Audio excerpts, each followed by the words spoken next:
one of the key secrets to success. News your company needs to grow. Wake up to the world with First Business on USA. Coming up next.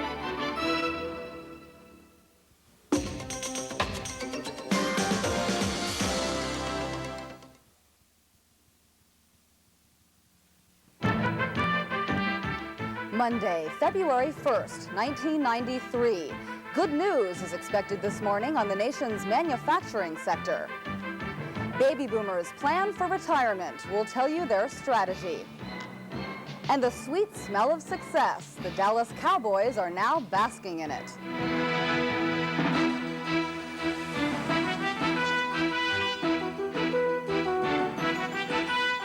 This is First Business, Monday.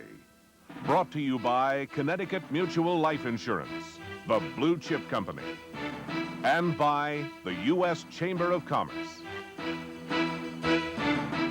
Good morning from Washington. I'm Melissa Gardner. Barton Eckert is off today.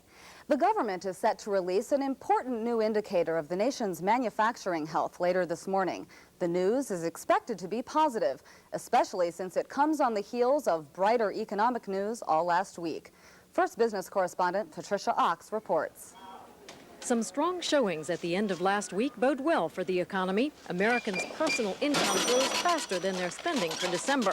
A 1% increase in earnings follows a 0.1% drop in November. Durable goods surged upward to their highest rate in 1.5 years, a 9.1% jump. And in Chicago, an index of manufacturing growth, the Purchasing Managers, grew to 60.9, up from 51.1 last October. Economists say the index reveals that the expansion of manufacturing continues to gain speed. The Chicago index precedes and regularly mirrors the national figures, expected to be released today. These revelations take on an added meaning as President Clinton pulls together his economic package. If the Clinton administration can continue to show leadership, can work with the Congress and can work towards some mutual objectives in terms of reducing the deficit, stimulating the economy, increasing job growth, I think all of that will continue to encourage consumers, and I think we'll continue to see growth in the economy. Even with some good signs, the Clinton administration continues to worry about a troubling jobless rate, something it's sure to address later this month when it releases its new economic plan. Patricia Ox, First Business. The Clinton administration appears to be setting itself up for another firestorm of controversy, this time over Social Security. The White House is reported to be considering cutting or taxing benefits to the elderly to help slash the budget deficit. The nation's governors meeting in Washington this week are warning against such a move. On Capitol Hill, Senator Patrick Moynihan says any cuts in Social Security benefits would amount to a death wish. Last week it was IBM. This week it's American Express with a big job to fill. First Business correspondent Larry Matthews has details on today's business briefs. The board of directors at American Express meets today in New York to choose a successor to James Robinson, who did not survive a coup by dissident directors. Over the weekend, Robinson resigned as chairman after what Wall Street sources say were long and difficult discussions with board members. The company's stock sank 10% last week on word that Robinson would stay. Now the task is to find someone who can bring back the ailing company as it joins the likes of General Motors and IBM, whose board members ousted CEOs after poor earnings. The new atmosphere at General Motors has taken a lot of the cachet out of the famed 14th floor of GM's headquarters in Detroit, long known for its thick carpets, mahogany paneling, and a policy of excluding anyone not in GM's upper management. Washington Post says the new team at GM has all but abandoned the 14th floor, moving the company's power center to GM's technical center, 15 miles away, to symbolically end the old way of doing business at the world's largest automaker. The new alignment of Northwest and KLM Royal Dutch Airlines has produced cut-rate fares to Europe this spring. The two airlines have joined together to form a global network and will offer discounts up to 40% off airfares to Europe between April 1st and October 1st. Larry Matthews, First Business. On Wall Street, the Dow begins a new week and a new month of trading moderately higher. But cellular phone stocks continue to take a beating from a health scare. Bob Leveroni of Bloomberg Business News has today's market report. Stocks closed up on Friday to end the week mixed. The markets fell earlier in the session, but a late afternoon rally sent stock prices higher. For the week, the Dow Jones Industrial Average climbed over 42 points to 3,310.03. The New York and American exchanges also finished up for the week, while the NASDAQ Composite closed down. Bond prices were higher in late trading. Deputy Treasury Secretary Altman's remarks the Clinton administration is seriously considering selling fewer long-term bonds rallied the bond markets. Among Friday's most active issues, Motorola slid 4 7/8 to 51. The maker of cellular telephones was hurt by continuing allegations that cellular phones cause brain cancer. McCaw Cellular Communications was also hurt by the news cellular phones may cause brain cancer, falling 3 3/8 to 32.5. The country's leading provider of cellular phone services is commissioning a study of whether there are health hazards associated with the use of cellular phones. Scientific Atlanta dropped 4 7/8 to 24. The maker of cable equipment and instruments posted disappointing second quarter earnings, prompting Salomon Brothers to cut its rating to hold from buy. Other Wall Street recommendations included MBIA, raised to buy from hold at Salomon Brothers. Salomon said the recent weakness in the municipal bond insurer stock presented a buying opportunity. Michael Porter, a closed-end country fund analyst with Smith Barney, told us why closed-end country fund investors should maintain a long-term outlook with their investments. Most country fund initial public offerings, you have a very rough period initially to undergo, because on one hand the fund comes out at a premium to its net asset value, and on the other hand you have to wait for the net asset value to grow, which is a function of time. Porter said investors should focus on lesser developed countries which are likely to see the most growth. Porter said investors should look at funds investing in the Asian and Latin American emerging markets. For First Business's Bob Leveroni, Bloomberg Business News, New York. On global markets this morning, renewed turmoil in the European monetary system and speculation about a rate cut in Britain have driven the pound to an all-time low against the mark. The latest from our First Business correspondents in London, Tokyo, and Frankfurt. Here in London, the dollar has improved after Friday's figures showing strong growth for the fourth quarter. Also helping the dollar is rising speculation that the Bundesbank will soon cut interest rates, partly to ease the effects of the recession, partly to help the beleaguered French franc, and partly to keep the European exchange rate mechanism intact. The pound has recovered some of its falls after officials denied a further 2% interest rate cut was on the way, but a 1% reduction could be on the cards within a few weeks. And the share markets have responded enthusiastically. In London, Derek Grant, First Business. In Japan on Monday, share prices at the Tokyo Stock Exchange finished up, keeping the Nikkei above the important 17,000 yen level. The widely watched 225 issue Nikkei average finished up 110 yen at 17,134. The trading was light at 170 million shares. In Tokyo at 3 p.m., the dollar was at 124.80 yen. That was up 0.50 yen from Friday's close in Japan. In Tokyo, Richard Varner, First Business. German equity prices are mixed at this hour, with advancers outpacing decliners. But many investors here have all but given up hope about a decrease in German interest rates following the release last week of December inflation figures. German annual inflation now tops 4.4% in the western half, and deficit spending is running unchecked. The Bundesbank will meet again on Thursday to look at these short-term interest rates. On German exchanges this morning, the DAX index is up 13.49 points at 1,585.34. I'm Peter Dallé, First Business. Turning now to this morning's sports page, it's party time in Dallas and Blue Monday in Buffalo. Once again, the Cowboys are being called America's team after they blew away the Buffalo Bills in Super Bowl 27. The final score, Dallas 52, Buffalo 17. Quarterback Troy Aikman threw for 273 yards and 4 touchdowns. After leading throughout most of the game, Dallas put the game away in the fourth quarter with a touchdown by Emmitt Smith. And Ken Norton Jr. scored again just seconds later. The Bills had a record 9 turnovers and are the first NFL team to lose 3 Super Bowls in a row. And in tennis, American Jim Courier defeated Sweden's Stefan Edberg 6-2, 6-1, 2-6, 7-5 to capture the men's singles championship of the Australian Open. Both men struggled through stifling heat on the court, where temperatures hit 150 degrees.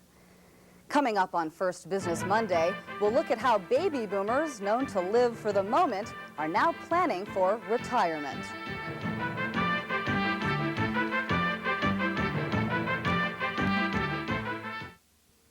The TLC Group, Oil Technology. You may not realize it, but Connecticut Mutual is a highly diversified company. Just take a look. Whether your small business is manufacturing or marketing, we're prepared to help it grow with tested and proven financial solutions that will benefit your employees, your company, and you. If you'd like a list of credentials, we're happy to oblige. The Connecticut Mutual Life Insurance Company, blue chip resources for small business success. What you're seeing is how you'd be breathing if you'd taken a Fisherman's Friend cough lozenge.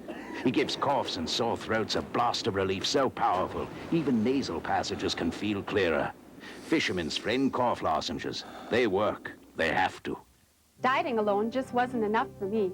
Easy Glider supplied that missing link that helped me lose over 100 pounds.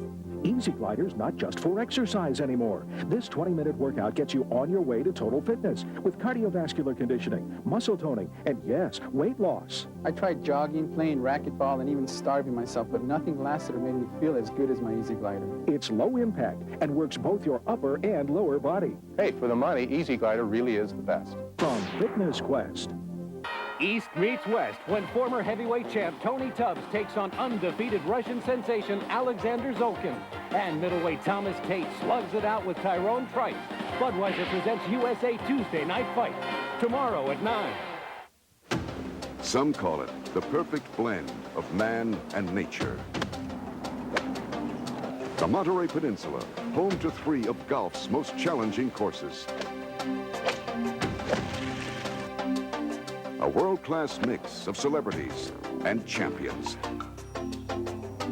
The AT&T Pebble Beach National Pro-Am on USA. Thursday and Friday at 4, 3 Central.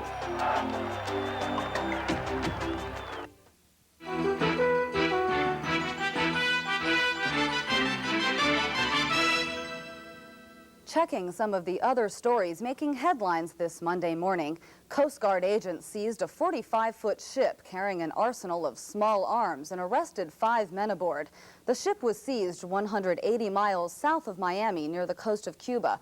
All 5 men arrested were from Miami and are charged with federal firearms violations. At least 117 people are dead this morning after a train in Kenya derailed and plunged into a river. More than 180 people are still listed as missing. The grisly accident is Kenya's worst ever rail disaster. Remember that old Frank Sinatra song, Let's Forget About Tomorrow? That seems to be the theme song of baby boomers approaching retirement. All this week, First Business takes a hard look at tomorrow and how business owners and employees are preparing for it. First Business correspondent Megan Beyer reports on where the retirement scene stands today. We are getting older, as much as we hate to believe it. As the baby boom generation takes on the mantle of responsibility for the nation's future, it's time for employees and business owners to do the same. Think we bought this house. You like to have a good time, something to do with you, but you gotta think about the future. But a recent survey by Merrill Lynch shows Americans aren't saving for retirement the way they should. The average retiree in the late 80s had less than $10,000 put away, and the average 50-year-old today has saved only $2,300 for the years to come. It's scary if that's in fact true across the whole population. That's kind of a scary prospect. At age 50, if you haven't started saving, you'd better start doing it at a very, very fast pace. If you were counting on Social Security for retirement, think again. The census suggests that by 2025, for every 100 people working, there will be 35 people to support. The challenge of the future is Social Security for many Americans is not prospectively going to provide anywhere what it has for their parents and their grandparents, and we're just beginning to wake up to that fact. And with life expectancy increasing, the age Social Security starts paying out is expected to increase too, from 65 to nearly 70 by early next century. Well, my fellow Americans, this is our time. Baby boomers may be in charge of the government, but most aren't in command of their future. This week, things to consider in catching up on the rest of your life. Megan Beyer, First Business. Looking at the weather, while the weekend, New England. People in the Boston area woke up yesterday to 3 inches of sand trucks. And in a place used to snow, it was like an early spring day. In Minnesota, a January fight in full force. In today's forecast, the satellite view shows clear skies over most of the wavy upper jet stream continues over the country. High weather pattern persists, but low pressure over the southern Rockies will produce snow in Colorado. Some light snow will also fall in the northeast. Patchy rain will come down in Texas and near the coast of Washington. The coldest temperatures today will be in northern New England, while the tip of Florida will have 70-degree highs. Tomorrow, more snow over Colorado, more patchy rain over Texas. Now here's a rundown of this morning's travel forecast for major airports around the country.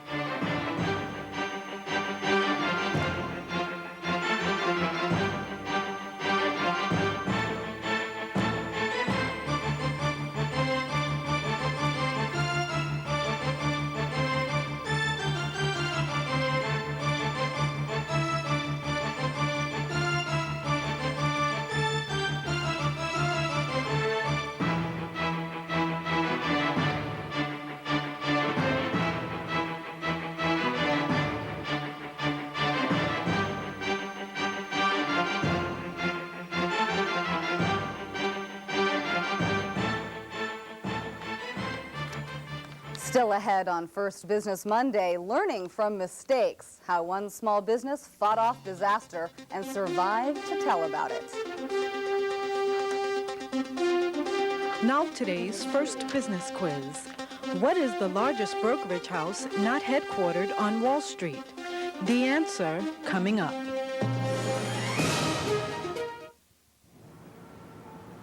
This is very impressive. You've done a great job. Thank you. You must have a terrific staff. Well, we think so. You put together a lot of material in a short time. It's informative, smart, well organized. Looks like your whole office worked all night. They did. Give everyone in your company my thanks. We will. We will. Kinko's, your branch office, 24 hours a day, 7 days a week.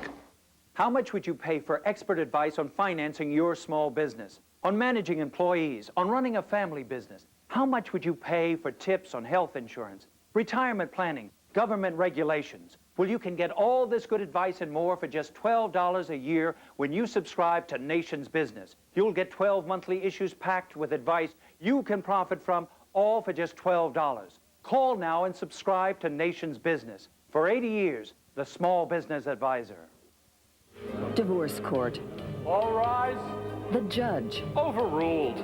Superior Court. Order, order. Court is in session on USA. This is a commercial for men. It's about men living longer, looking younger, feeling stronger. It's about Men's Health, the only magazine devoted to what men are concerned about most.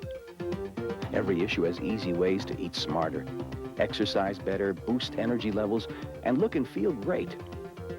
Learn how to flatten your stomach without dieting and sit-ups, how to reduce the signs of aging, discover aphrodisiacs that rev up your sex life, and reviews of the latest sports equipment. And now get 101 Men's Health Secrets free when you call for your trial subscription to Men's Health. Find the secret to losing 10 pounds fast, to cutting your cholesterol 30 points in 30 days, to longer-lasting sex. For your free book and 9 issues of Men's Health for $16.97, call this toll-free number. You can cancel anytime for a full refund and still keep the book. Try Men's Health today. It's about you, your health, your looks, your relationships. Isn't it about time? A.G. Edwards & Sons Incorporated is the largest brokerage house not headquartered on Wall Street.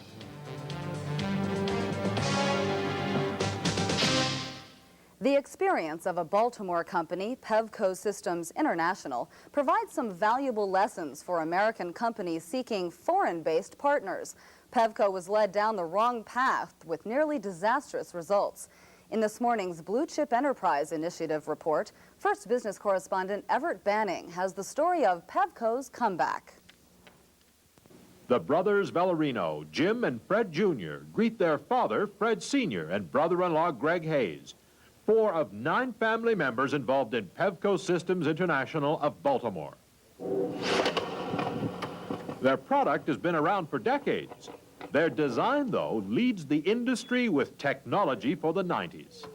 Basically, we tried to continue one step ahead of our competition and developed our own core product, which was pneumatic tube systems, and computerized the product line. Pevco builds and installs pneumatic tube delivery systems for hospitals and other organizations which need large numbers of small packages and items moved among many locations scattered through a large building. In this demonstration, a bag of medical fluid is transported inside a padded carrier. The carriers are propelled by vacuum. They respond to directions given by computer. It's the computer which Pevco says gives it the marketing edge. They say they needed that when a venture with a West German company 4 years ago went sour. To recover from lost market share and a financial crisis, Pevco drew up a new market strategy. We've got a target market. We focused on the healthcare industry, and we aim all our marketing efforts towards the healthcare industries. We started to go to the trade shows, a lot of medical trade shows, to get our product out there and our name. Pevco focused its advertising. It is now in the Suites catalog, which is seen by architects who design medical buildings. It subscribes to the Dodge Scan microfilm service to track new bids, and an improved aftermarket service. Pevco found other answers in its human resources. To tap into their people, an employee suggestion program was started, which includes bottom-up strategy planning. People were cross-trained so they could do more than one job. Installers earn incentives for saving on material and labor costs. Staff benefits include a pension plan and health and life insurance for everybody. The quality of Pevco products was improved through a quality tracking program and a listing from the Underwriters Laboratory. The company now does aftermarket technical checks. Project managers are given responsibility for managing their own projects. Financial problems were addressed by cutting compensation to company officers. Customers are given discounts if they pay their bills fast. A new computer system tracks costs better, and they developed long-term financial projections which help Pevco stick to goals and maintain controls. When you have a problem, you just can't sit still. You have to attack the problem, and that means short-term and long-term planning. You have to have a plan, and you have to stick to that plan. Simply said, but done with very hard work. Pevco is solvent. An enormous loss recorded in 1988 became a healthy profit in 1989. Costs are down, sales are up, and debt is down considerably. The customer base has grown within Pevco's product segment. Like all winning companies, there have been tough times and stumbles. But Pevco Systems International again confirms that success comes by focusing on product, service, and a sound marketing strategy. Congress is on the verge of passing a bill that will allow millions of American workers to take unpaid family and medical leave without losing their jobs. Dan Cush has the details next on First Business.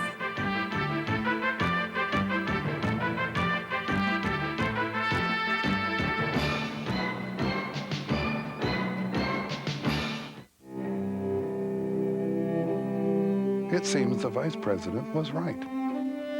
You can help save the ozone and stimulate the economy at the same time. Call for the dealer nearest you. What you're seeing is how you'd be breathing if you'd taken a Fisherman's Friend cough lozenge. North Sea fishermen have relied on them for over a century. No wonder. They give coughs and sore throats a blaster relief so powerful it can even make nasal passages feel clearer, so you can breathe easier. So for coughs, sore throats, even nasal passages, try Fisherman's Friend cough lozenges. They work. They have to. Every month, enter the world of fine interior design. Enter the fascinating world of Architectural Digest. View a pied-à-terre in Paris and an English designer's bright and airy London home. Call now and get 12 issues of Architectural Digest for only $29.95. You'll also receive absolutely free Celebrity Homes Revisited, a tour that includes the homes of Jeffrey Bean, Pavarotti, and Cher. Call toll-free 800-872-9898. That's 800-872-9898. I love paying taxes. Doesn't everybody? As a small business owner, every dollar you pay in taxes is one you cannot spend on your employees, your company, or yourself. Consider your options. Connecticut Mutual can help you create tax-favored solutions to give you more control over your money. So file this number under tax relief, and you could realize a substantial return. The Connecticut Mutual Life Insurance Company, blue chip resources for small business success.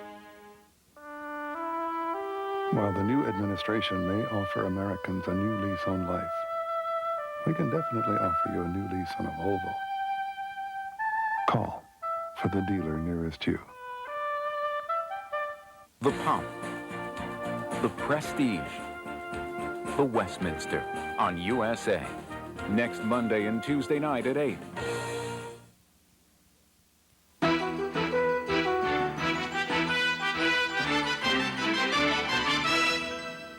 If you have a question or a comment about any of the stories appearing on this morning's program, we'd like to hear from you by fax or by phone. Give us a call on our First Business hotline. Our toll-free number is 1-800-521-3442. To reach us by fax, the number is 202-463-5702. Give us a call. Now, some of the business stories that will be making headlines this week. Tomorrow, the Commerce Department releases the leading economic indicators for December.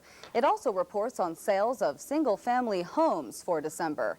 Wednesday, U.S. automakers report on car and light truck sales for the last 10 days of January. Thursday, the Commerce Department reports on factory orders for December. And Friday, the Labor Department releases the nation's unemployment rate for January. The House and Senate will debate bills this week that would require companies with 50 or more employees to provide their workers with up to 12 weeks of unpaid family and medical leave each year. First Business correspondent Dan Cush has this report on Today on Capitol Hill. The Family and Medical Leave Act permits workers to take unpaid leave for the birth, death, adoption, or serious illness of a child or family member without losing his or her job. The bill is expected to easily pass the House this week, but a series of amendments are expected to be offered in the Senate. Kansas Senator Nancy Kassebaum has one that's designed to help employers who will be required to provide health insurance to workers who take leave. I will be offering one that if it is going to be mandated, then, and it's important enough for us to pass a mandate that it be done, that then we should also provide the support for it with a tax credit that would cover the cost of health insurance. A controversial amendment is also expected to be offered on the Senate floor to the family leave bill. It would continue the current policy that prevents homosexuals from serving in the armed forces and thus stop President Clinton from changing this policy by executive order.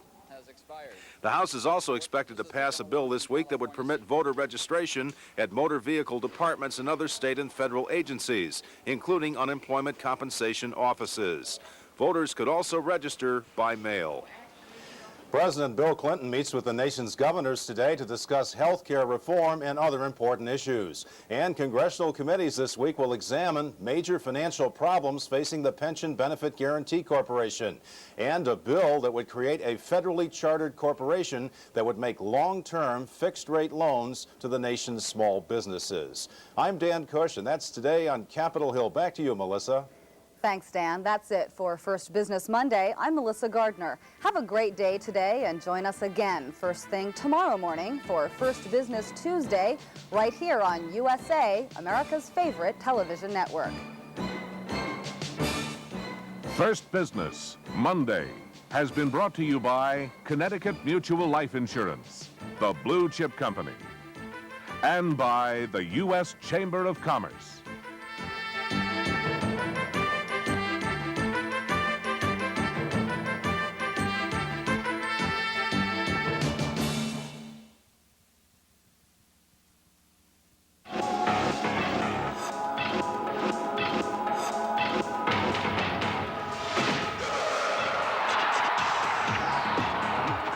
If you think this looks easy, if you think this doesn't hurt, if you think these guys don't want to win, maybe you want to think again.